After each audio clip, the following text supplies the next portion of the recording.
At the height of America's Gilded Age, wealth promised permanence. Not comfort, not beauty, permanence. On a hill overlooking the Pacific, William Randolph Hearst tried to turn wealth into something that could not fade, something that could not end. But permanence is never free. This is the price of trying to build forever. On a hilltop overlooking California's central coast, where the Santa Lucia Mountains descend toward the Pacific in long, wind-shaped folds, there stands an architectural presence that was never meant to feel temporary. The stone terraces, the bell towers, the tiled roofs rising against a pale coastal sky were conceived not as a residence, but as a declaration of permanence, authority, and cultural arrival.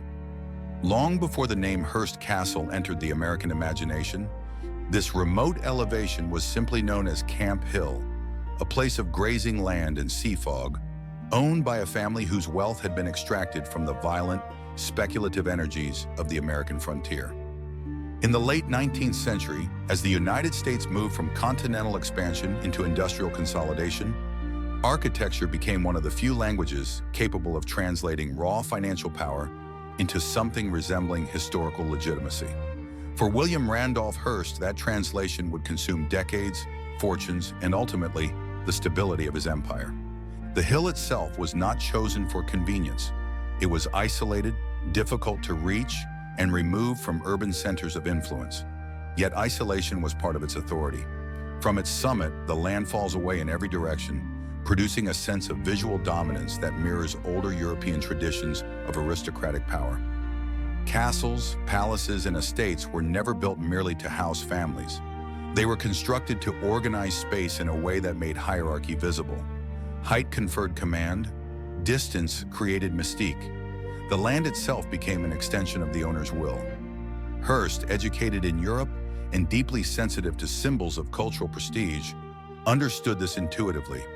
In an America still uneasy about inherited power, architecture offered a means to bypass lineage and assert status through scale. Construction began in 1919, when Hearst was already one of the most powerful media figures in the nation. His newspapers reached millions, shaping public opinion through sensational headlines and political influence. Yet for all his reach, Hearst remained acutely aware of a distinction that money alone could not erase. European aristocracies possessed centuries of accumulated meaning, palaces that embodied dynasties, stone that carried memory. American wealth, by contrast, was young, fluid, and often viewed as culturally suspect. The mansion on Camp Hill was intended to correct that imbalance. It would not resemble an American house. It would be an assemblage of European references, carefully curated and layered until the impression of age felt unavoidable. The central structure, later named Casa Grande, was modeled in part on Spanish Renaissance churches and Mediterranean palaces. Twin bell towers rose above the complex, inspired by the Church of Santa Maria la Mayor in Ronda, Spain. These towers were not religious in function, yet they borrowed the vertical grammar of ecclesiastical authority. They suggested endurance, tradition, and moral gravity, qualities that wealth alone could not claim.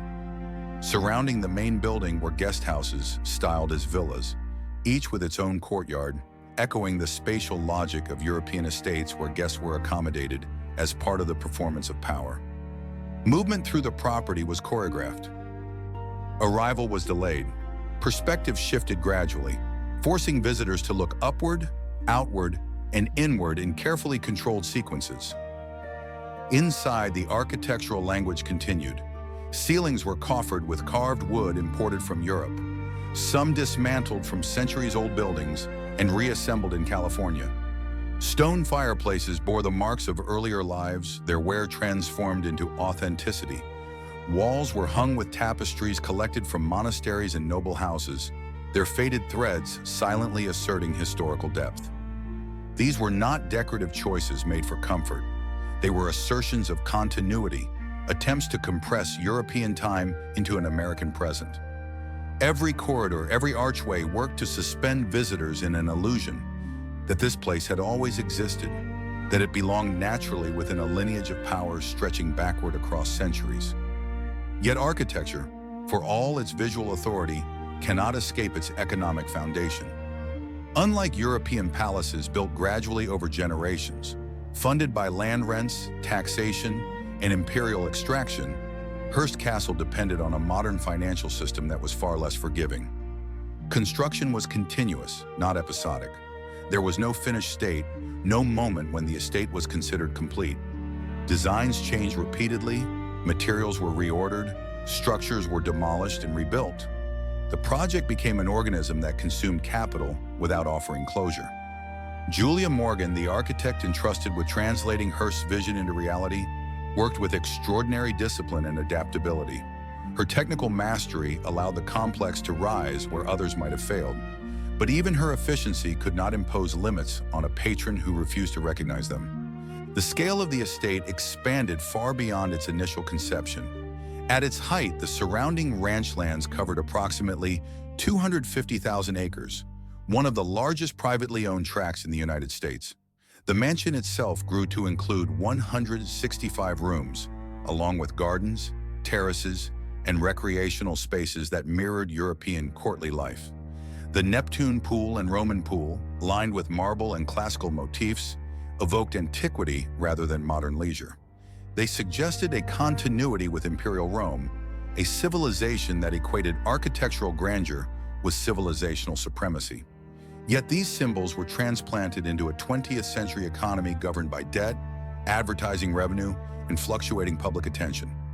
Spatial authority, when detached from sustainable foundations, carries an inherent risk. Every stone laid on Camp Hill represented not only ambition, but obligation. Materials had to be shipped across oceans. Skilled labor was required indefinitely. Maintenance costs grew alongside the estate itself. Unlike factories or railroads, the mansion generated no revenue. It consumed resources without producing economic return. Its value was symbolic, psychological, and personal. Hearst could afford this imbalance only as long as his media empire remained ascendant.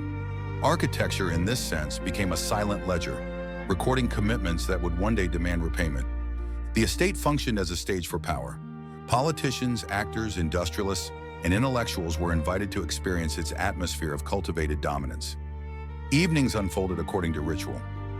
Formal dinners, curated conversations, controlled leisure. Yet beneath the ritual lay fragility. The very need to assert permanence revealed an anxiety about impermanence. The mansion did not inherit authority, it attempted to manufacture it, and manufacturing history is an expensive undertaking. Each additional wing, each imported artifact deepened the financial entanglement between Hearst's personal identity and the physical structure rising above the Pacific.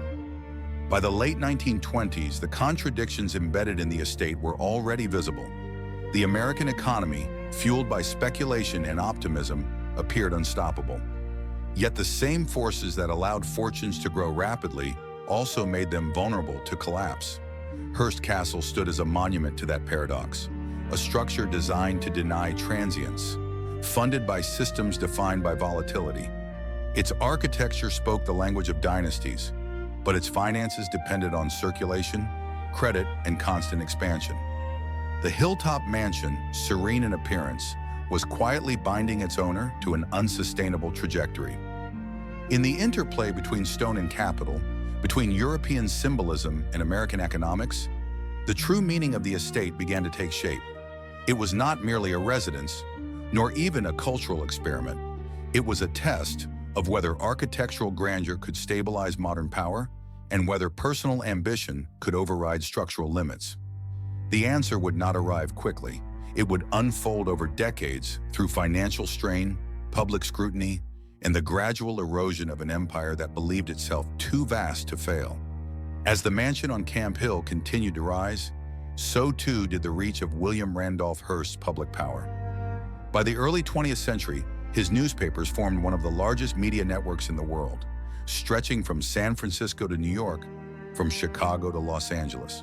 Circulation numbers were measured in the millions, and advertising revenue flowed in proportion to attention. Hearst's influence was not subtle. His publications shaped elections, inflamed conflicts, and blurred the line between reporting and persuasion. Yet this immense authority rested on a system that demanded constant growth. Newspapers were capital-intensive enterprises dependent on printing plants, distribution networks, and the relentless expansion of readership. Profit was never static. It had to be renewed daily, edition by edition, headline by headline. The mansion absorbed wealth at the same relentless pace. Construction did not pause during moments of prosperity, nor did it slow when warning signs appeared. Hearst treated the estate as a living project, one that evolved alongside his sense of self. New wings were added, guest houses expanded, gardens reshaped. European art dealers were instructed to acquire ceilings, doors, fireplaces, and tapestries not as isolated pieces, but as fragments of a broader illusion. These objects arrived with histories attached, churches dismantled, convents stripped, aristocratic residences sold under financial pressure. Their displacement became Hearst's acquisition, their former meaning subsumed into a private narrative of cultural ascent. What distinguished Hearst Castle from earlier American mansions was not merely its scale, but its temporal ambition. Gilded Age estates such as those built by the Vanderbilts often embraced contemporary European styles while remaining recognizably modern. Hearst's vision went further. He sought to collapse centuries into a single property, to inhabit a structure that felt older than the nation itself. This ambition carried psychological weight. The mansion was not simply a retreat, it was a counter-argument to criticism that Hearst, despite his wealth, remained an outsider to traditional elites. Architecture became a form of self-justification, a way to silence doubt through stone and space. Yet the economic environment that sustained Hearst's empire was changing. The advertising market, once seemingly inexhaustible, grew increasingly competitive. New media formats emerged, and audience attention fragmented. Hearst's business practices, often aggressive and expansionist, relied heavily on borrowing. Loans funded acquisitions, acquisitions promised greater influence, and influence was expected to translate into revenue. This circular logic left little room for contraction. The mansion, meanwhile, represented a fixed cost that could not adapt. Its maintenance alone required vast sums, and its construction demanded continuous capital outlay. Unlike a newspaper plant, it could not be sold in parts or scaled down discreetly. The Wall Street crash of 1929 did not immediately dismantle Hearst's empire, but it exposed its vulnerabilities. Advertising revenues declined sharply as businesses cut spending. Circulation stagnated in many markets. Debt, once manageable, became burdensome. Hearst's response was not restraint. He continued to invest in his properties and publications, convinced that recovery was inevitable and that retreat would signal weakness. The mansion on Camp Hill remained active, its workforce sustained even as economic conditions worsened nationwide. In an era of widespread unemployment, the estate stood as a paradox, an island of continuous construction in a collapsing economy. This persistence carried symbolic consequences. Public perception of extreme wealth shifted during the Great Depression. Displays of excess that once inspired fascination now provoked resentment. Hearst's newspapers, long accustomed to shaping narratives, could not fully control the story of their owner's extravagance. The mansion became a focal point for criticism, a physical embodiment of inequality at a time when millions struggled to survive. Architecture, intended to legitimize power, began instead to highlight its disconnection from social reality. The very visibility that Hearst had sought now worked against him. Financial pressures intensified. Creditors grew uneasy. Hearst was forced to negotiate, to restructure, to sell assets that had once seemed untouchable. Art collections were liquidated. Properties were mortgaged. The mansion, despite its grandeur, offered little relief. Its value was tied to its uniqueness, and uniqueness is difficult to monetize quickly. No buyer could easily assume its costs or replicate its purpose. It was too personal, too singular, too bound to the identity of its creator. In moments of crisis, such specificity becomes a liability. The relationship between Hearst and his estate began to shift. What had once represented mastery over space and history increasingly felt like an anchor. Maintenance became a burden rather than a privilege. Construction slowed, not by choice but by necessity. The illusion of timelessness fractured as unfinished elements remained unresolved. Rooms designed for future gatherings stood unused. Plans were archived rather than executed. The mansion's incompleteness revealed the limits of ambition when confronted by structural reality. Yet even in decline, the estate retained its power to shape experience. Guests continued to arrive, though in fewer numbers. The rituals persisted, albeit with a quieter intensity. Hearst himself aged alongside the property, his authority diminished but not erased. The mansion absorbed this transition, its stone walls indifferent to personal reversals. Architecture does not collapse emotionally, it endures, bearing witness without commentary. In that endurance lies its final irony. The structure outlived the conditions that created it, becoming something other than what Hearst had intended. By the mid-20th century, the mansion's future was no longer solely a private concern. Financial realities forced negotiations with the state of California, leading to the gradual transfer of the property into public stewardship. What had been conceived as a personal monument to power became a historical artifact, preserved not for dominance, but for interpretation. The estate's meaning shifted once again. No longer an assertion of permanence, it became a lesson in excess, ambition, and the fragile balance between wealth and sustainability. The mansion did not bankrupt Hearst in a single dramatic moment. Its impact was cumulative, embedded in years of financial strain, compounded by economic downturns and strategic miscalculations. It functioned as a silent partner in his decline, consuming resources without offering reprieve. In its shadow, the limits of American industrial wealth were exposed. Architecture, for all its authority, could not shield its creator from the consequences of overreach. Instead, it recorded them, stone by stone, until the narrative of power gave way to one of reckoning. As the estate on Camp Hill moved from private excess toward public inheritance, its transformation mirrored a broader recalibration of American power in the mid-20th century. The age that had produced figures like Hearst, men whose fortunes grew through expansion, leverage, and spectacle, was giving way to a more regulated institutional order. Antitrust laws strengthened. Media consolidation faced scrutiny. The personal empires of the Gilded Age and Progressive era no longer aligned with the nation's evolving sense of legitimacy. Hearst Castle, once designed to emulate aristocratic continuity, now stood as an anachronism, magnificent, immovable, and out of step with the systems that surrounded it. William Randolph Hearst spent his final years increasingly removed from the rhythms that had once sustained his authority. Health declined, mobility narrowed, and decision-making shifted to advisors and trustees tasked with stabilizing what remained of the empire. The mansion, once animated by constant alteration, entered a period of quiet. Construction plans were shelved. Rooms remained unfinished, not as gestures of restraint, but as evidence of exhaustion. The illusion of an estate perpetually in the making gave way to something more static, more archival. Time, which Hearst had tried to compress and control, resumed its ordinary pace. In 1957, following Hearst's death, the transfer of the property to the state of California marked a decisive redefinition of its purpose. The estate was no longer a private instrument of power, but a public site of memory. This transition required careful negotiation. The land, the buildings, and the collections were immense, complex, and costly to maintain. Preservation demanded resources comparable to those once expended on construction. Yet the logic had shifted. The estate would now justify its existence not through dominance, but through education and historical reflection. As visitors began to arrive not as guests but as observers, the mansion's symbolism evolved. What once functioned as spatial authority became spatial narrative. The ascent up the hill no longer announced hierarchy, it framed interpretation. Rooms once staged for intimacy and influence became exhibits, their arrangements frozen to illustrate a moment in cultural history.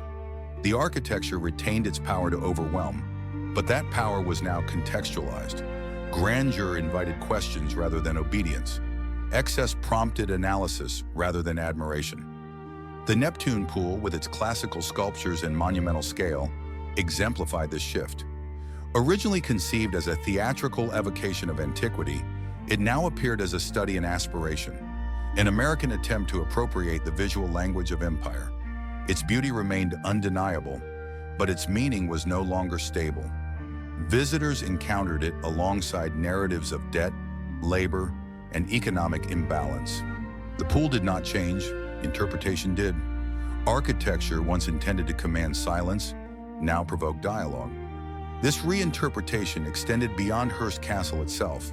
The estate became emblematic of a larger pattern in American history in which private wealth sought permanence through monumental construction only to encounter structural limits. From Newport mansions to Fifth Avenue townhouses, the cycle repeated. Buildings designed to stabilize identity outlasted the conditions that produced them, forcing later generations to renegotiate their significance. Hearst Castle stood at the extreme end of this spectrum, its scale amplifying the consequences of misalignment between ambition and sustainability. Yet it would be inaccurate to reduce the mansion solely to a cautionary tale. Its survival speaks to another dimension of American power, the capacity to absorb excess and convert it into public heritage. The transition from private estate to state-managed landmark reflected an institutional maturity that Hearst himself could not fully anticipate.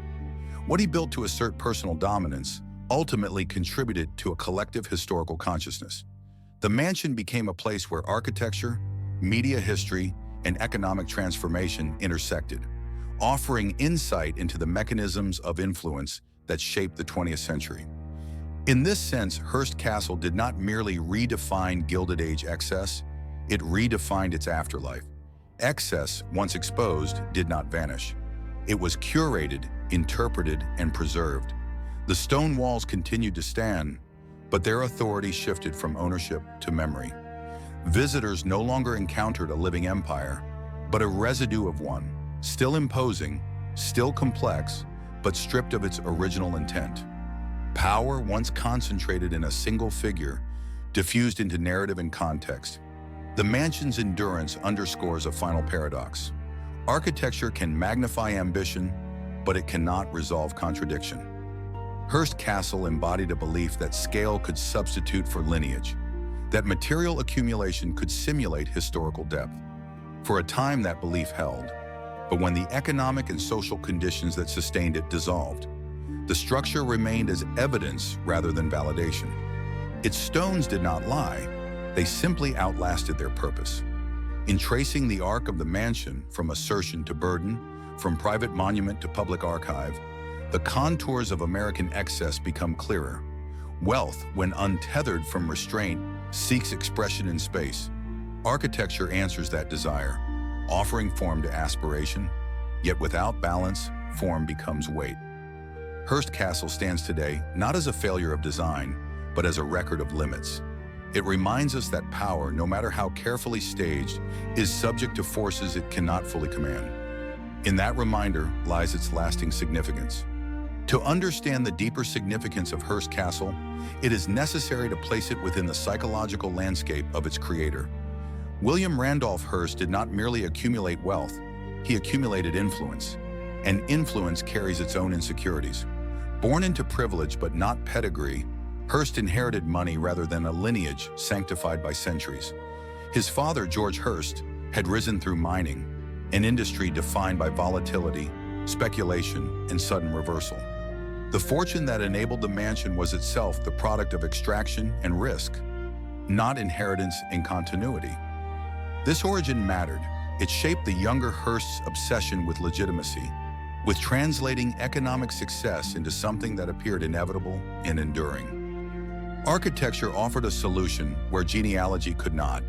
In stone, wood, and imported antiquities, Hearst sought to embed himself within a longer historical arc. The estate's aesthetic decisions were not eclectic by accident. They were cumulative by design. Spanish, Italian, and classical motifs layered together to produce a sense of inherited authority, even if that authority was assembled rather than received. Each architectural choice carried symbolic intent. Towers suggested vigilance. Courtyards implied ritual. Long axial views evoked order and command. The mansion did not simply house Hearst, it narrated him.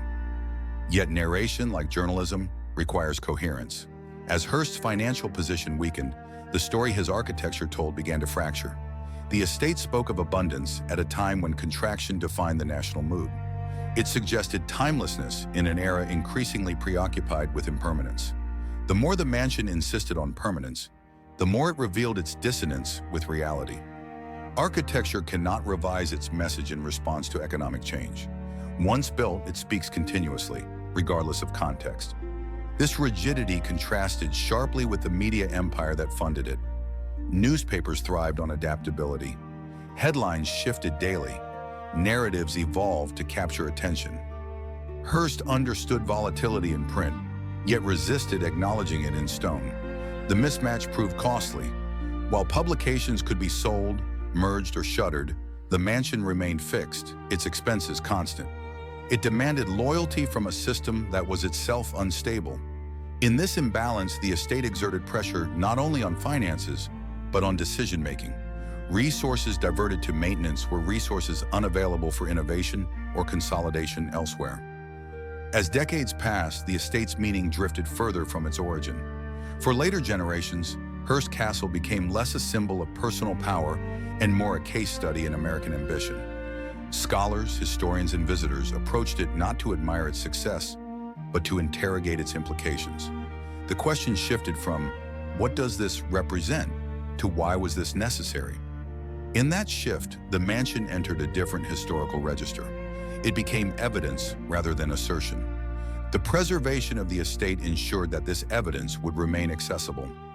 Unlike many private mansions that were demolished, subdivided, or radically altered, Hearst Castle retained its integrity. This continuity allowed for a rare form of analysis, one that reads architecture as a continuous argument across time. Each room, each terrace, each imported artifact participates in a conversation about wealth, insecurity, and the desire for permanence. Visitors move not only through space, but through intention. The mansion also complicates simplistic narratives of excess. It was undeniably extravagant, yet it was also the product of discipline, coordination, and extraordinary craftsmanship. Julia Morgan's role underscores this complexity. Her architectural precision, logistical acumen, and long-term commitment transformed Hearst's impulses into a coherent structure.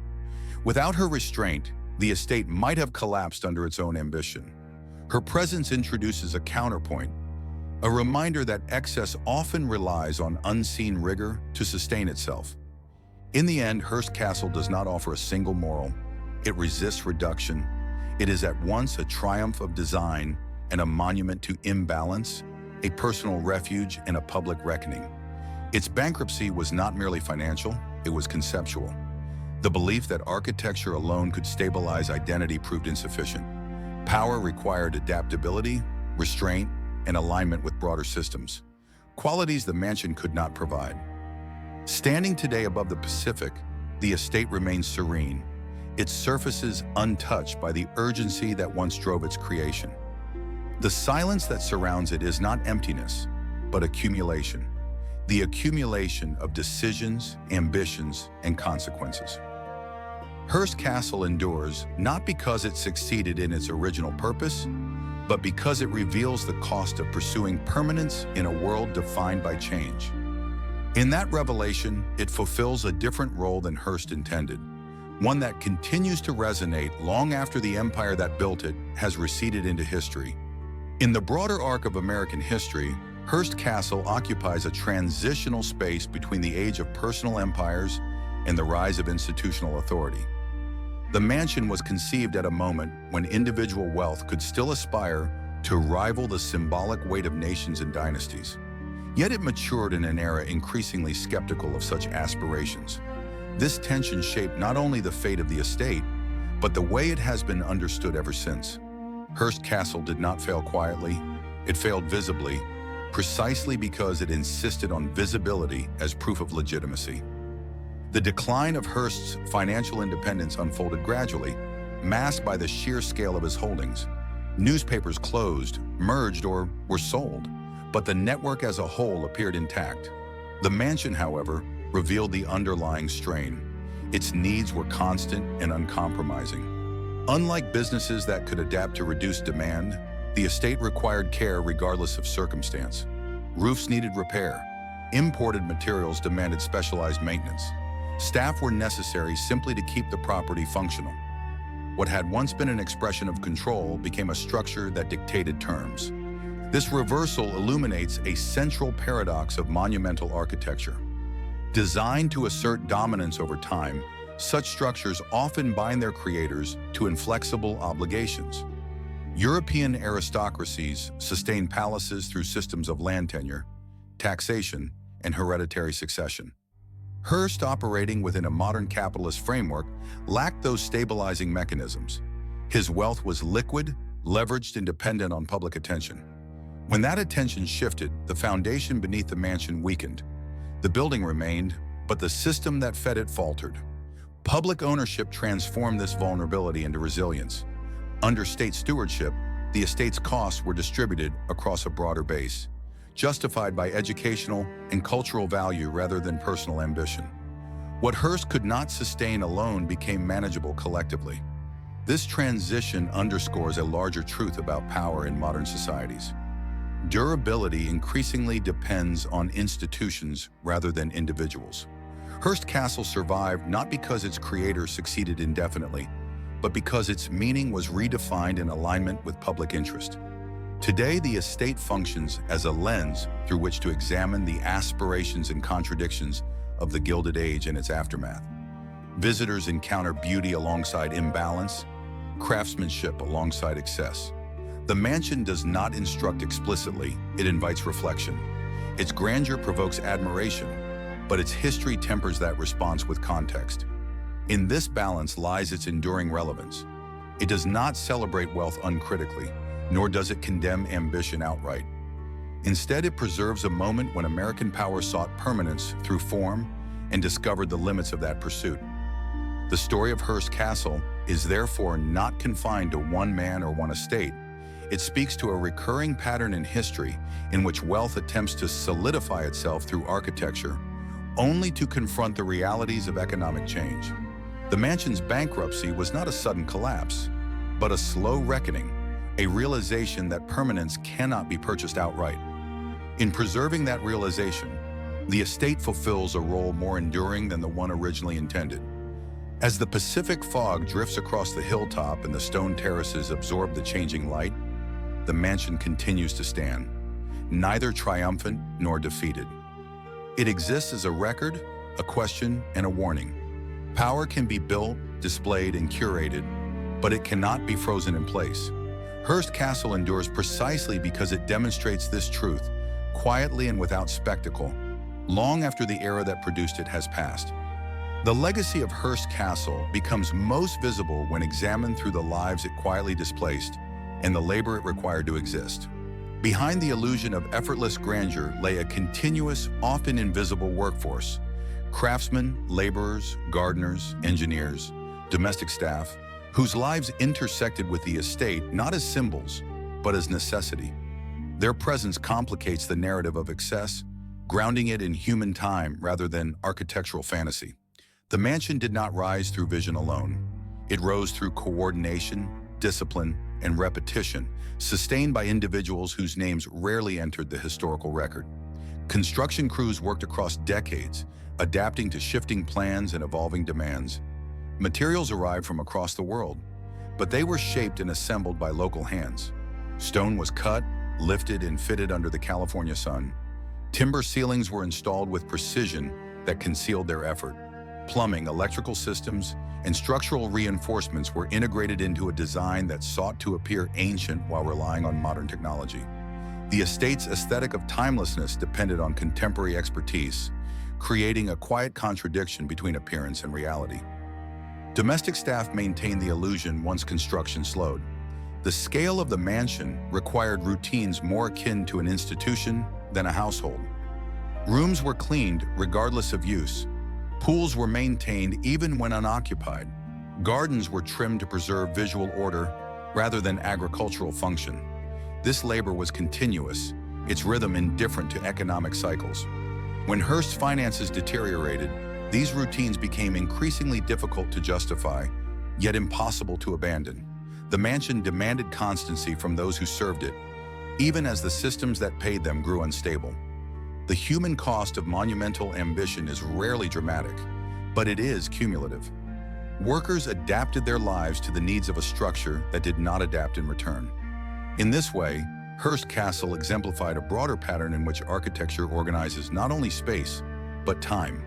Schedules, livelihoods, and expectations aligned themselves with the estate's requirements. Power expressed itself not through overt command, but through the quiet authority of permanence. The building existed, therefore labor followed. As public interpretation of the estate expanded, these dimensions gained attention. Preservation efforts began to acknowledge not only the vision of Hearst and the skill of Julia Morgan, but the collective labor that translated ambition into form. This shift in narrative reflects a wider historical reassessment of the Gilded Age, one that moves beyond individual magnates to examine the systems and people that sustain them. Hearst Castle, once framed as a personal monument, became a site through which social hierarchy could be observed in practice rather than theory. The estate also reframes the idea of bankruptcy itself. Hearst was not ruined in the popular sense. He did not lose everything. His decline was measured, negotiated, and buffered by remaining assets. Yet the mansion played a decisive role in narrowing his options. It reduced flexibility. It converted liquid wealth into fixed obligation. In doing so, it transformed financial stress into structural constraint. Bankruptcy in this context was not a legal endpoint, but a condition, one defined by diminished agency rather than absolute loss. This distinction matters because it reveals how power erodes. Rarely does it collapse in a single moment. More often, it hardens into form and becomes resistant to change. Hearst Castle embodied that hardening. What began as an expression of freedom, the freedom to build without precedent, ended as a limitation, a structure that could not be unbuilt without erasing its meaning. The mansion demanded loyalty even when loyalty became impractical. In the decades since its transition to public ownership, Hearst Castle has continued to evolve in interpretation. Educational programs, archival research, and historical scholarship have layered new meanings onto its spaces. Visitors now encounter narratives of labor, gender, and economic disparity alongside those of art and architecture. The estate's endurance allows these conversations to occur in situ, where abstraction gives way to physical presence. Stone corridors carry not only echoes of privilege, but traces of effort. The mansion's ultimate contribution lies in this complexity. It resists simple judgment. It neither absolves nor condemns outright. Instead, it offers a sustained encounter with ambition and its consequences, rendered in material form. In preserving Hearst Castle, history preserves not only a building, but a question that remains unresolved. How much permanence can wealth legitimately claim, and at what cost to those who sustain it? As Hearst Castle settled into its role as a public monument, its relationship with time changed in a way its creator could never have anticipated. What had once been driven by urgency, the need to build, to expand, to assert, was replaced by a slower rhythm defined by preservation and interpretation. The estate no longer raced against doubt or criticism. Instead, it absorbed decades quietly, allowing distance to reshape its meaning. In this temporal shift lies one of its most revealing lessons. Power seeks acceleration, but history imposes duration. The mansion's transformation into a historical site required a reorientation of values. Decisions were no longer guided by personal desire, but by curatorial judgment. What should be restored and what should remain unfinished? Which rooms best represented the estate's intent and which exposed its contradictions? These questions replaced the commands that once directed its construction. Authority, once centralized, became distributed among historians, conservators, and the public. The estate's future depended not on dominance, but on consensus. This redistribution of authority mirrors a broader evolution in American culture. The early 20th century celebrated figures who imposed their will through scale and spectacle.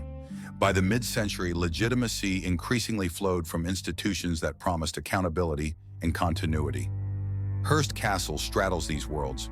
It was conceived in an age of individual assertion and preserved in an era of collective memory. Its survival depends on its ability to speak to both, without fully belonging to either. The architecture itself accommodates this duality. Grandeur remains intact, yet its function has softened. Spaces designed to overwhelm now invite contemplation. Visitors move through rooms once reserved for influence and intimacy, encountering not the living presence of power, but its residue. The effect is subtle. Awe gives way to inquiry. The estate's authority no longer commands allegiance. It invites understanding. In this transition, the mansion relinquishes control but gains relevance. Hearst's personal narrative fades within this framework, replaced by structural analysis. His ambitions, failures, and contradictions remain central, but they are no longer singular. They become representative, illustrative of a larger moment in American history when wealth sought to define itself through permanence. The mansion becomes a case study rather than a shrine. Its scale amplifies patterns that might otherwise remain abstract: how capital concentrates, how it materializes, and how it encounters limits. This interpretive distance also allows for a reassessment of success. Hearst Castle did not achieve its original goal of stabilizing personal authority, yet it achieved something else: longevity. Not the longevity of dominance, but of relevance. The estate continues to generate questions about power, excess, and legacy precisely because it failed to resolve them. Its unfinished elements, once signs of overreach, now function as evidence of restraint imposed by circumstance. Incompleteness becomes part of the story. In this sense, the mansion's bankruptcy is not merely a financial endpoint, but a narrative turning point. It marks the moment when ambition ceded control to structure, when vision encountered consequence. The estate's continued existence ensures that this encounter remains visible. Unlike vanished palaces or demolished mansions, Hearst Castle cannot be reduced to myth. It stands materially present, resistant to simplification. As decades pass, the estate's meaning continues to evolve, shaped by each generation that encounters it. New economic anxieties, new debates about inequality, and new reflections on wealth's responsibilities find resonance within its walls. The mansion does not change, yet it remains responsive, absorbing interpretation without surrendering form. This tension between fixity and relevance is the final expression of its power. Hearst Castle endures not because it triumphed, but because it reveals. It reveals the cost of conflating permanence with authority, the limits of architecture as a guarantor of legacy, and the quiet resilience of history in reclaiming symbols once meant to resist it. In standing still, the estate continues to speak, offering not answers, but perspective. And in that offering, it fulfills a purpose far removed from the one its creator imagined. The enduring presence of Hearst Castle also forces a reconsideration of how American society defines legacy. In earlier centuries, legacy was secured through bloodlines, land, and inherited authority. Hearst attempted to replicate this structure through architecture, compressing aristocratic symbolism into a single lifetime. Yet the mansion ultimately demonstrates that legacy, in a modern context, is negotiated rather than imposed. It is shaped not only by intention, but by reception, reinterpretation, and survival within changing cultural frameworks. As public discourse around wealth evolved, Hearst Castle became a reference point in conversations about inequality and responsibility. The estate's scale, once defended as personal expression, increasingly invited ethical scrutiny. Why build so much? For whom? At what cost? These questions were not part of Hearst's original calculus, but they now define much of the mansion's interpretive weight. Architecture, once intended to close debate by overwhelming it, became a catalyst for inquiry. This shift reflects a broader democratization of historical judgment. Power no longer controls its own narrative indefinitely. Institutions, scholars, and the public participate in meaning-making, revisiting symbols with fresh perspectives. Hearst Castle's survival enables this process. It allows critique to occur in the presence of its subject, where abstraction yields to material reality. The stone walls do not argue back. They remain, offering themselves to examination. The estate also highlights the tension between private vision and public consequence. Hearst built for himself, yet the scale of his ambition ensured that its impact extended far beyond personal boundaries. The mansion altered landscapes, labor patterns, and cultural expectations. Its transition to public ownership acknowledged this reality. What had been created through private wealth became a public responsibility, its maintenance justified not by privilege, but by historical value. In this context, bankruptcy acquires a deeper meaning. It signifies not only financial overextension, but a failure of alignment between private aspiration and collective sustainability. Hearst Castle embodies this misalignment in physical form. Its grandeur exceeds the capacity of any single individual to support indefinitely. Only through collective stewardship does it endure. This outcome reframes the narrative of excess, suggesting that permanence requires participation rather than dominance. The mansion's continued relevance lies in its openness to reinterpretation. Each era brings new concerns to its corridors: economic instability, cultural appropriation, environmental impact. The estate does not resolve these issues, but it provides a space in which they can be contemplated. In doing so, it transcends its origin as a personal monument and becomes a site of shared reflection. Hearst Castle stands today as a paradox resolved only through time. Built to assert control, it survives through surrender. Conceived to silence doubt, it now invites questioning. Intended as a private world, it functions as a public archive. These reversals do not diminish its significance. They define it. The mansion's bankruptcy, rather than erasing its meaning, ensured its transformation. In the end, Hearst Castle teaches that power expressed through permanence is always provisional. Architecture can magnify ambition, but it cannot guarantee continuity on its own. Legacy emerges not from scale alone, but from the capacity to be reinterpreted without collapsing. In allowing itself to be absorbed into history, the mansion achieved a form of endurance its creator could not fully control, but perhaps in some distant sense unknowingly prepared for. In the final analysis, Hearst Castle occupies a singular position in the American historical imagination precisely because it resists closure. Unlike empires that vanished or fortunes that dissolved into abstraction, this estate remains physically present, demanding confrontation rather than nostalgia. Its stone walls do not commemorate victory, they preserve tension. Each terrace, each imported artifact, each unfinished plan reflects a negotiation between ambition and constraint that never fully resolved. The mansion endures as a question posed in architecture. What happens when power attempts to outpace the systems that sustain it? This question resonates far beyond the life of William Randolph Hearst. The 20th century produced many figures who sought permanence through scale. Industrialists, financiers, and political leaders who believed material grandeur could stabilize influence. Yet few left behind a structure so comprehensive, so resistant to reinterpretation as Hearst Castle. Its survival ensures that the dynamics of excess are not reduced to moral abstraction. They are encountered materially, through space that overwhelms and then unsettles, through beauty that invites admiration and then reflection. The estate's bankruptcy, understood in its fullest sense, marked the boundary between aspiration and reality. It revealed that power rooted in spectacle is vulnerable to shifts in economic and cultural context. Hearst did not lack intelligence, resources, or vision. What he lacked was a mechanism to reconcile personal ambition with structural sustainability. The mansion recorded that failure not through collapse, but through endurance. It remained standing long after its original purpose had dissolved, transforming private overreach into public lesson. In this transformation lies a subtle form of resolution. Hearst Castle no longer seeks to legitimize one man's authority.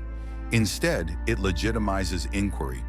It allows visitors to trace the contours of American ambition, its creativity, its confidence, its blindness to limits. The estate does not accuse, but it does not absolve. It offers context, inviting viewers to situate Hearst within a broader historical pattern, rather than isolating him as an anomaly. As the years accumulate, the mansion's meaning continues to shift, shaped by the concerns of each generation that encounters it. Economic inequality, environmental cost, and the ethics of accumulation all find echoes within its walls. The estate becomes less a relic of the past than a mirror held up to the present. Its relevance lies not in what it proclaims, but in what it reveals about the enduring relationship between wealth and power. Hearst Castle stands today not as a monument to success, but as an artifact of consequence. It testifies to the limits of architecture as a guarantor of legacy and to the necessity of alignment between ambition and collective reality. In preserving the mansion, society preserves a caution embedded in stone that permanence cannot be claimed unilaterally, and that power, when it exceeds its foundations, leaves behind structures that speak more honestly than their creators ever intended. When viewed across the full span of its existence, Hearst Castle reveals how architecture can outlive intention while remaining bound to it. The estate no longer functions as a site of command, yet it continues to exert influence through presence alone. Its authority has shifted from directive to reflective. Where Hearst once used space to shape behavior and perception, the mansion now shapes understanding. It teaches not through instruction, but through accumulation. The accumulation of scale, effort, contradiction, and consequence. This enduring presence invites comparison with the European models that inspired it.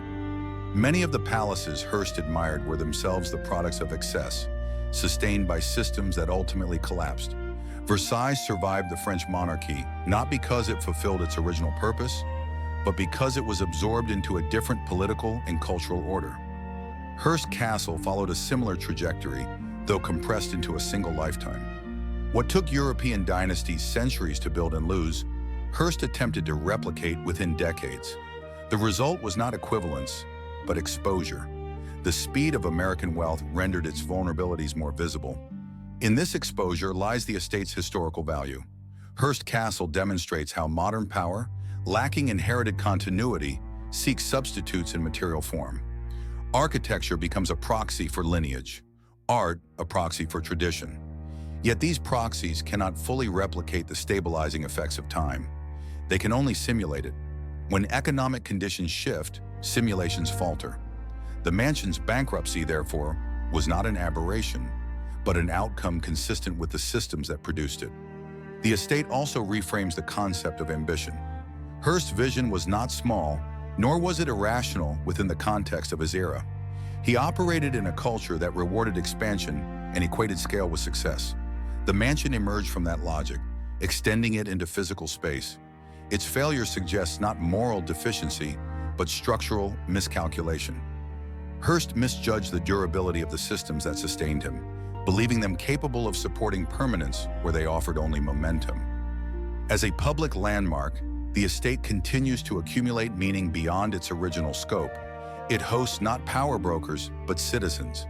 Its rooms no longer facilitate influence. They facilitate inquiry. This transition does not erase the past, it reframes it. Visitors encounter the mansion not as participants in its rituals, but as witnesses to its ambition. In this witnessing, power is demystified. Grandeur remains, but it is contextualized, its authority tempered by understanding.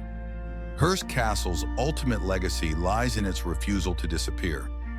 Demolition would have simplified its meaning, reducing excess to absence. Preservation preserves complexity. The estate stands as a reminder that wealth leaves traces, and that those traces can be instructive when allowed to endure.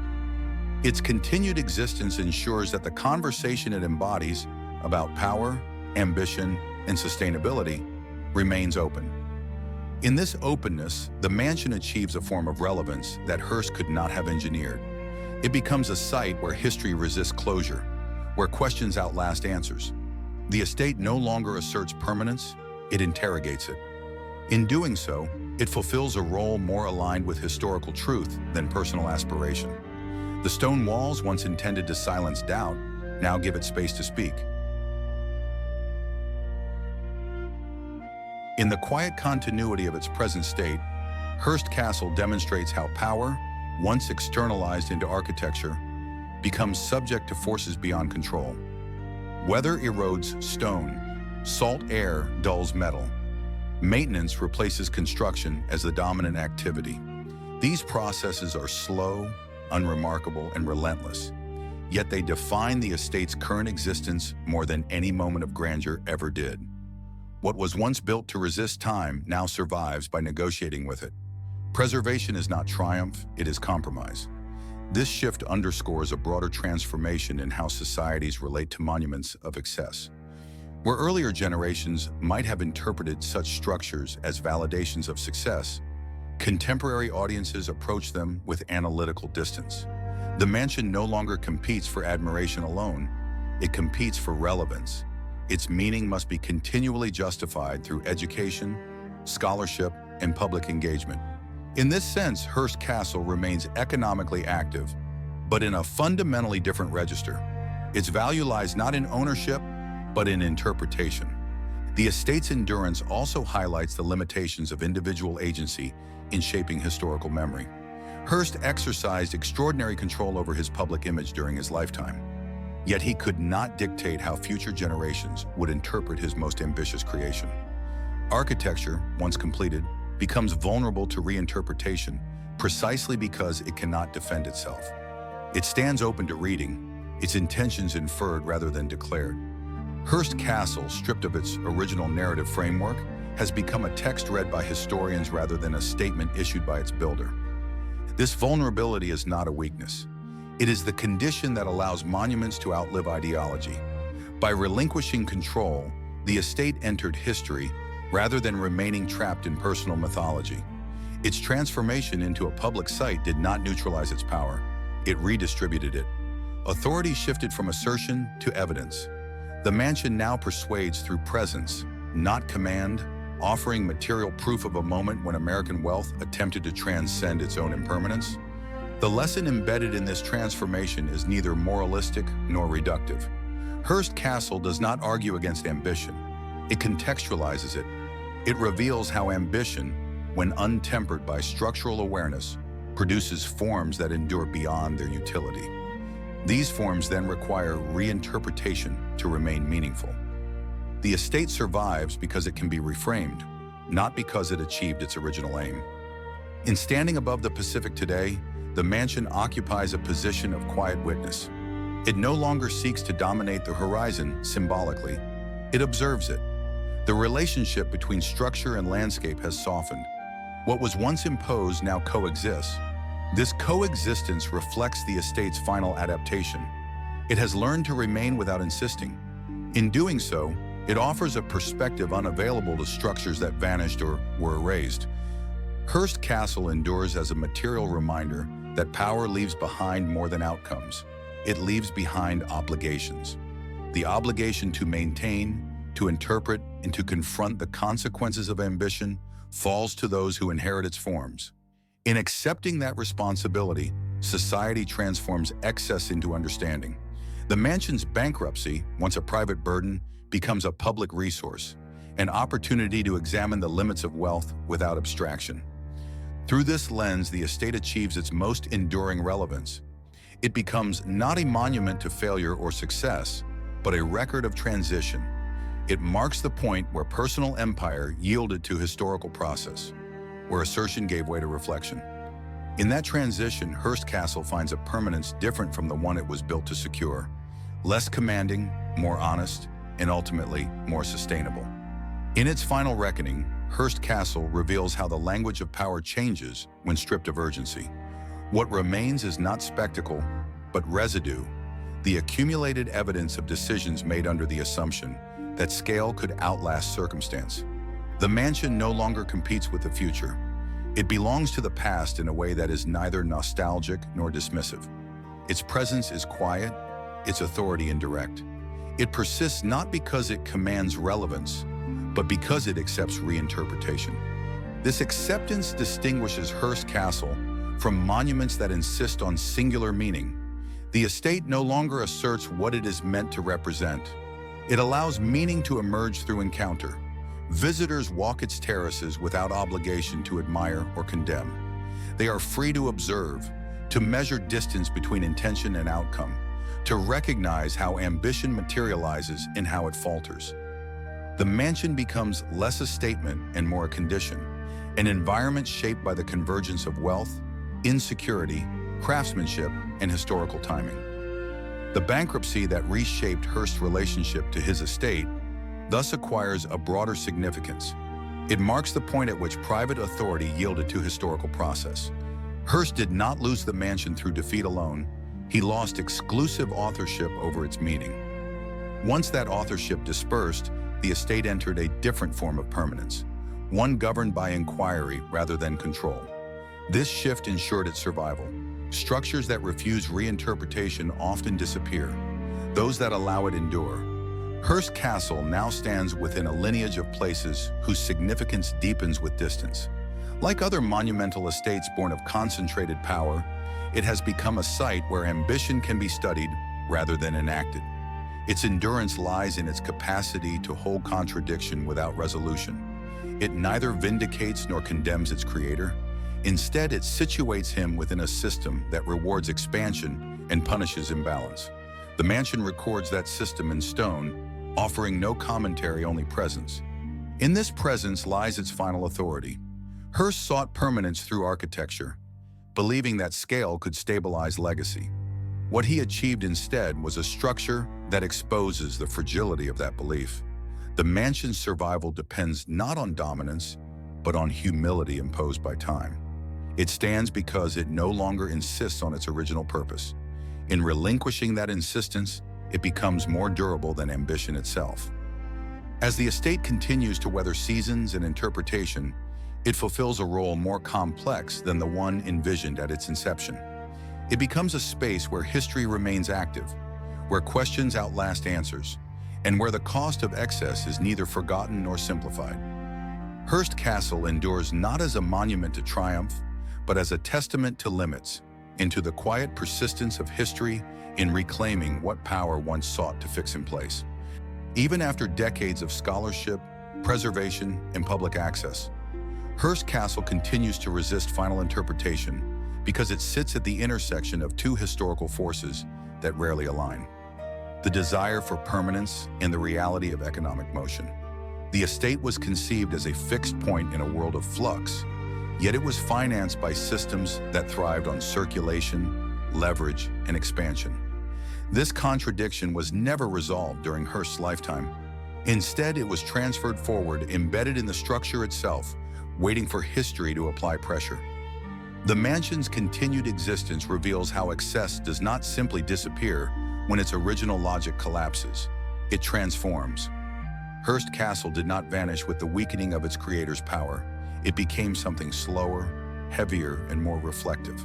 What once demanded constant attention now invites sustained contemplation. The estate no longer accelerates history, it absorbs it. In doing so, it alters the way excess is understood, not as a moment of indulgence, but as a long-term condition with enduring consequences. This endurance reframes the relationship between architecture and responsibility. Hearst built with the assumption that his resources, influence, and relevance would persist long enough to justify the scale of his ambition. When that assumption failed, responsibility did not disappear. It shifted outward onto institutions, caretakers, and the public. The mansion became a shared burden and a shared asset. Its maintenance required collective commitment, and its interpretation required collective honesty. Excess, once private, became public. The estate's preservation also exposes a subtle asymmetry in historical judgment. While Hearst's power diminished, the structure that symbolized it gained protection and legitimacy. The mansion was spared because it was useful, not economically in the conventional sense, but culturally and intellectually. It offered evidence.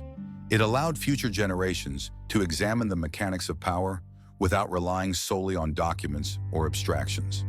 In this way, Hearst Castle became a primary source in stone, its corridors functioning as archives of intent.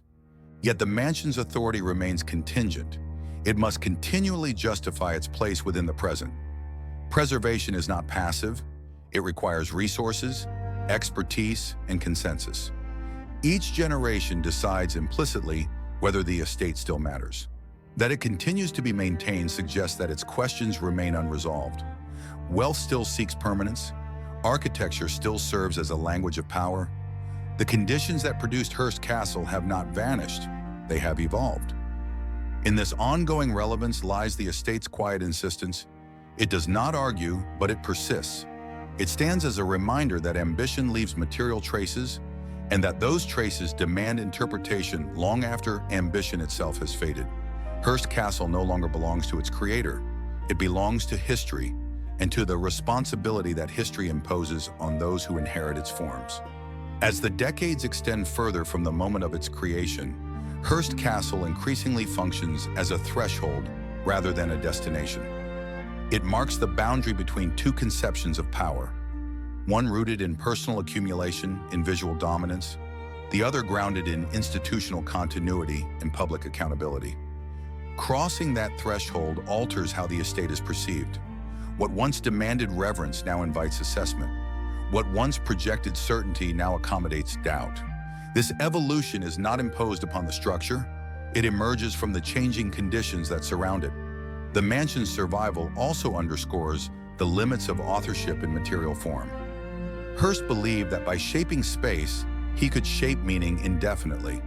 Yet meaning, unlike stone, does not remain fixed.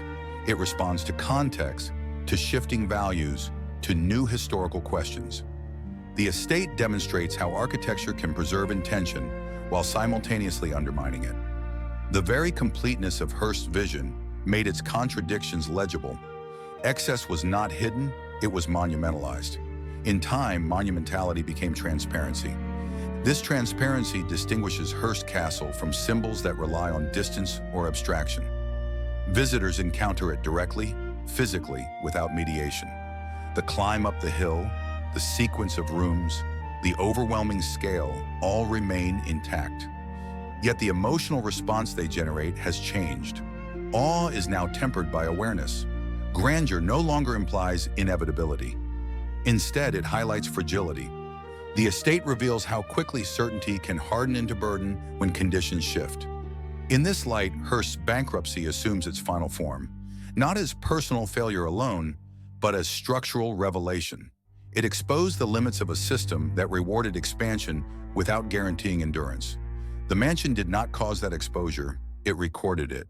Its scale magnified consequences that might otherwise have remained dispersed across balance sheets and business decisions. Architecture rendered abstraction visible. Hearst Castle endures because it holds this visibility without resolving it. It does not offer redemption or condemnation. It offers continuity of questions, of material presence, of unresolved tension between ambition and restraint. In doing so, it fulfills a historical function that transcends its origin. It becomes a place where power can be studied not in its ascent, but in its aftermath. Standing above the Pacific, the estate no longer seeks to dominate the landscape. It occupies it quietly as history occupies the present. Its towers no longer announce arrival, they observe distance. In that distance lies clarity. Hearst Castle survives not because it succeeded in redefining Gilded Age excess, but because it revealed its cost with a permanence no narrative alone could achieve. In the longest view, Hearst Castle reveals how history ultimately absorbs ambition by converting it into structure. What begins as personal intent hardens into form, and once hardened, that form becomes subject to interpretation beyond the will of its creator. Hearst attempted to stabilize his authority through architecture, believing that stone could succeed where time might fail. Yet it is time, not stone, that has defined the mansion's final meaning. The estate endures not as an extension of Hearst's control, but as evidence of how control dissolves. This dissolution is not dramatic. It unfolds quietly through routine preservation, guided tours, archival research, and the steady presence of visitors who arrive without allegiance. No one now enters Hearst Castle to affirm loyalty or participate in ritual. They arrive to observe, to contextualize, to understand. Power, once concentrated, is dispersed across interpretation. The mansion no longer belongs to a single narrative. It accommodates many, each shaped by the questions of its era. In this dispersal lies the estate's most instructive quality.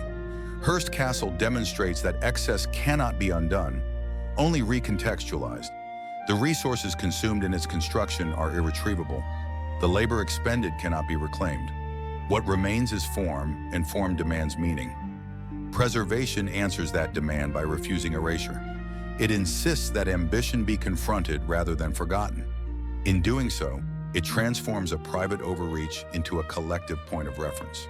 The mansion's continued relevance confirms that the dynamics which produced it are not confined to the past. Wealth still seeks visibility. Architecture still offers a language of permanence. The systems that enabled Hearst's rise, credit, media influence, speculative confidence, have not vanished. They have evolved. Hearst Castle persists because it allows these continuities to be examined without abstraction. It is a fixed coordinate against which change can be measured. In this role, the estate achieves a permanence different from the one its creator envisioned. It does not secure legacy through dominance. It secures it through exposure. By standing unchanged, it reveals how much else has shifted. The mansion becomes a benchmark, a reminder that power expressed materially cannot escape historical evaluation. It may delay judgment, but it cannot prevent it. As history continues to move forward, Hearst Castle remains behind, deliberately so. Its stillness is not stagnation, but function. It allows the past to remain present, accessible, and unsettled. In that unsettled state lies its value. The mansion does not resolve the story of William Randolph Hearst or the Gilded Age excess he embodied. It holds that story open, insisting that the cost of ambition be neither simplified nor forgotten. What ultimately distinguishes Hearst Castle from other monuments of excess is not simply its scale, but its refusal to disappear into abstraction. Many fortunes collapse invisibly, their consequences dispersed across markets, institutions, and forgotten accounts. Hearst's ambition, by contrast, solidified into stone. It remains legible, tangible, and unavoidable. The mansion anchors excess to a physical site, ensuring that the costs of aspiration are encountered not as theory, but as presence. This presence reshapes how power is remembered. Hearst's newspapers once dominated public discourse, yet their influence has faded into archives and footnotes. The mansion endures where headlines do not. It outlasts the mechanisms that created it, preserving not the content of power, but its form. In this way, architecture proves more durable than influence, even when influence is vast. The estate survives as a counterpoint to the transience of media authority, offering a material record where narratives once shifted daily. The contrast between permanence and volatility is central to the mansion's meaning. Hearst trusted systems that thrived on momentum, circulation numbers, advertising revenue, political attention. These systems rewarded scale, but they punished rigidity. The mansion embodied rigidity. Once built, it could not adapt to contraction or reorientation. It required continuity in a world defined by change. This mismatch, more than extravagance alone, explains its role in constraining Hearst's later choices. Yet the estate's inability to adapt is precisely what grants it interpretive power today. Because it could not evolve, it preserves a moment intact. It holds in place the assumptions of an era that believed wealth could command permanence through material assertion. Visitors encounter those assumptions spatially, moving through rooms designed to impress, overwhelm, and endure. In doing so, they encounter the mindset that produced them, unmediated by revision. Hearst Castle thus becomes a lens through which modern power can be examined retrospectively. It allows observers to trace the point at which ambition exceeded structure, where personal vision collided with systemic limitation. This collision did not produce immediate collapse. It produced endurance under strain. The mansion remained, while the empire around it recalibrated and diminished. In that survival, the estate recorded imbalance more effectively than any document could. As a public site, Hearst Castle continues to perform this function quietly.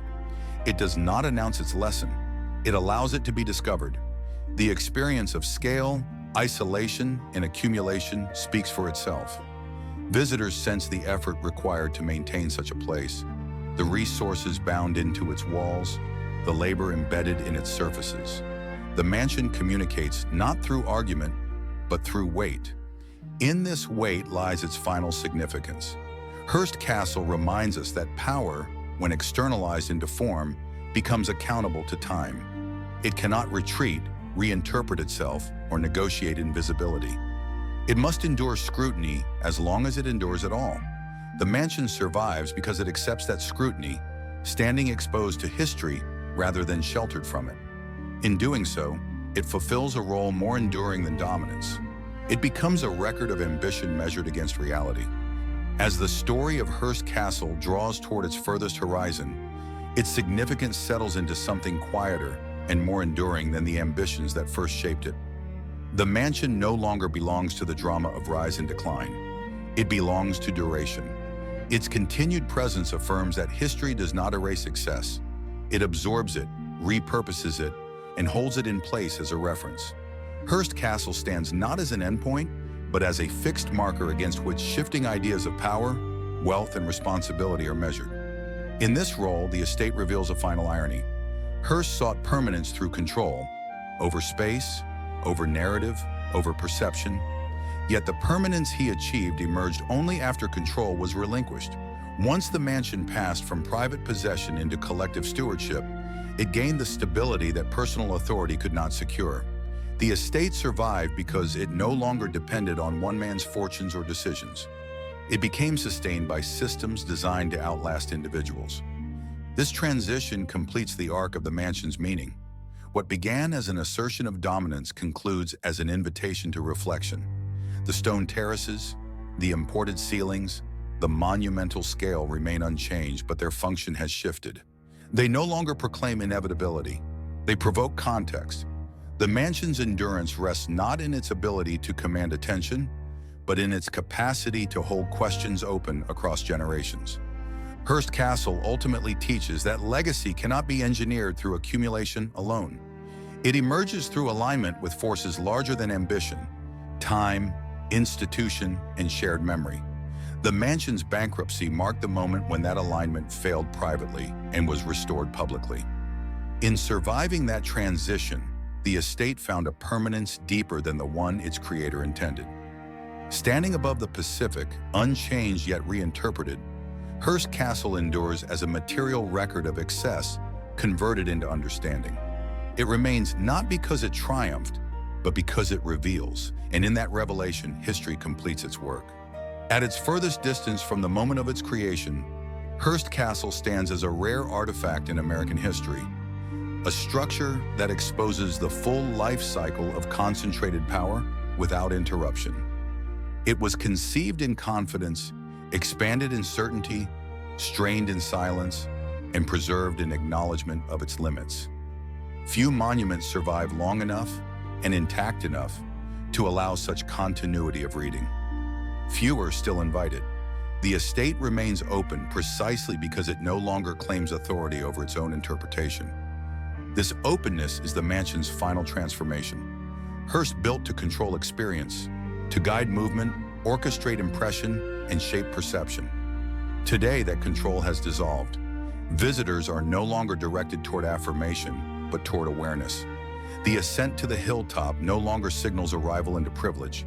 It marks entry into historical distance. The rooms do not perform power, they document it.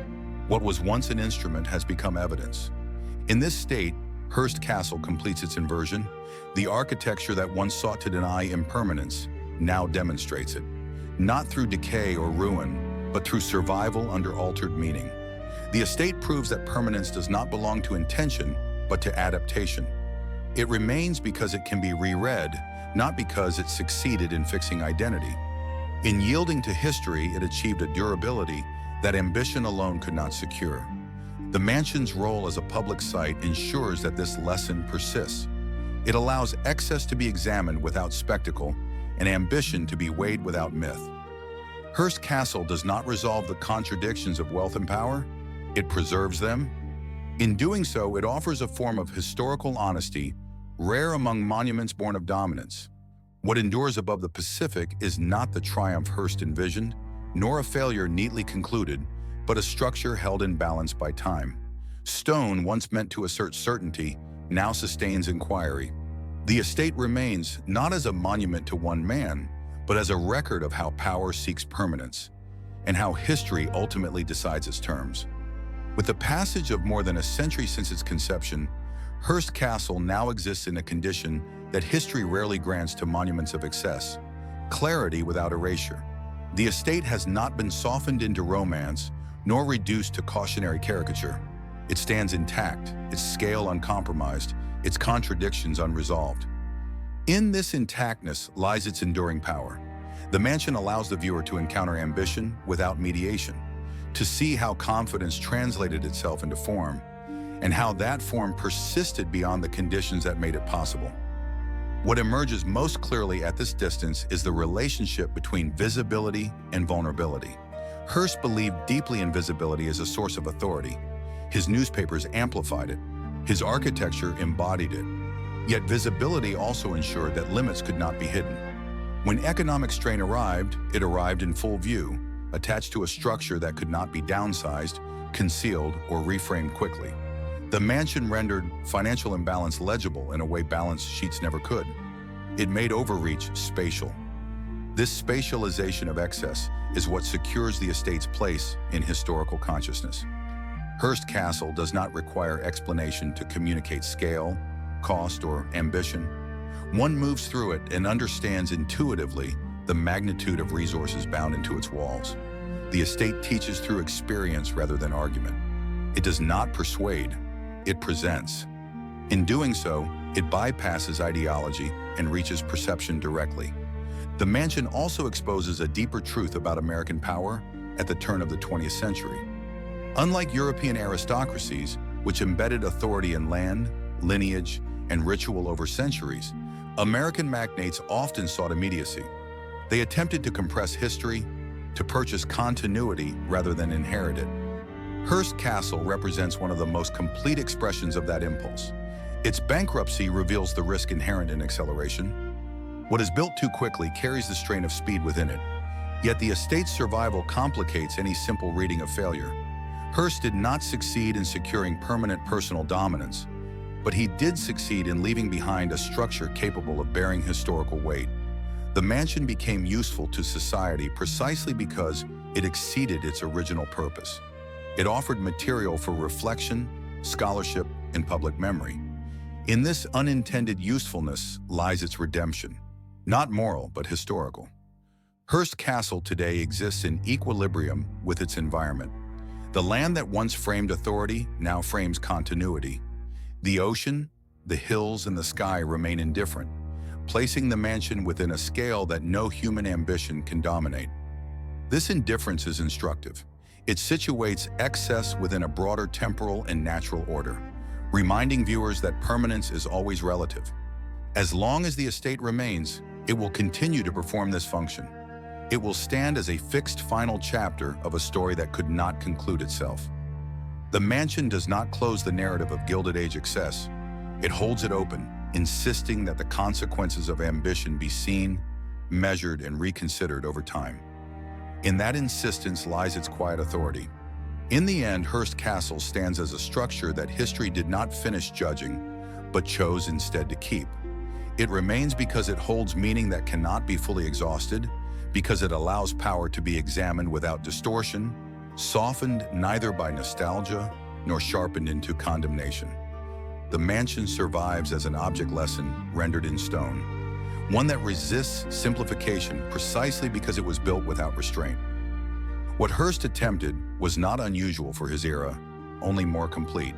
He sought to anchor identity in architecture, to convert momentum into monument, to make authority visible and therefore unquestionable. The estate represents the fullest articulation of that belief in American form. Its bankruptcy reveals not a personal flaw, but a systemic limit. Modern wealth could generate scale, but it could not guarantee continuity on its own terms. Architecture could declare permanence, but it could not enforce it. Hearst Castle endures because it exposes this limit without collapsing under it. It remains intact enough to convey ambition, yet distant enough to allow reflection. The estate's authority no longer derives from ownership or intention, but from persistence. It continues to exist as a reference point against which the promises of wealth can be measured. In doing so, it transforms excess from spectacle into evidence. This transformation completes the mansion's historical role. What began as a personal attempt to rival dynastic power concludes as a public artifact of its constraints. Hearst did not succeed in redefining permanence through architecture, but he succeeded in revealing its cost. The mansion's survival ensures that this revelation is not lost to abstraction or myth. It remains visible, accessible, and unresolved. Above the Pacific, the estate stands quietly, no longer asserting dominance, no longer requiring belief. It offers instead a sustained encounter with ambition and its aftermath. In that encounter, history does not pass judgment. It observes, preserves, and allows understanding to emerge over time. Hearst Castle remains because it allows this process to continue, long after the certainty that built it has faded.